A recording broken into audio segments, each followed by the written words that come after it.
We have some other interesting news coming from the sports world, coming from the MLB, that I want to cover. And shout out to my TikTok follower, C_Mac23, I believe his name is.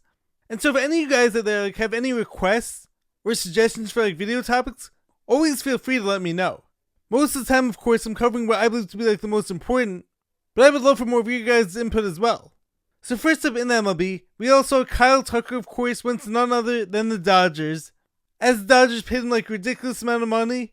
I wasn't even aware that the Dodgers were a team he was considering. I thought he was going to go to the Mets or the Blue Jays or something like that. And I saw someone tweet out the Dodgers roster from going into next year.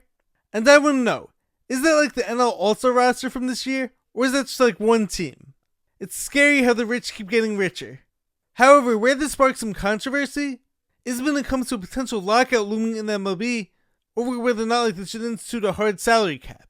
Now, I don't have a clear answer on this, but I do want to present all sides of the issue. So first up, I'm a Yankees fan, so I've of course been on the winning side of this for years now. So it's is it really fair for me to be against what the Dodgers are doing?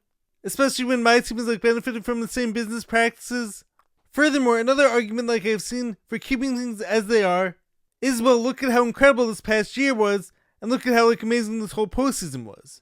And how an underdog team like the Blue Jays came within inches of beating the Dodgers. So it's always possible for any team to win.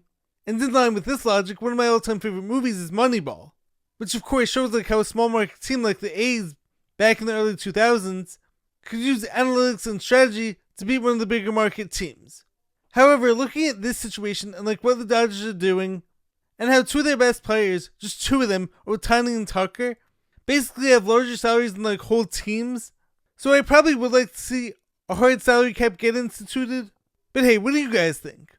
And also in other big baseball news, Bo Bichette went to the Mets on a 3-year, $126 million deal, and this of course was a massive, much needed signing for a team, following a string of other disappointing moves before this one. But so this was of course a big deal.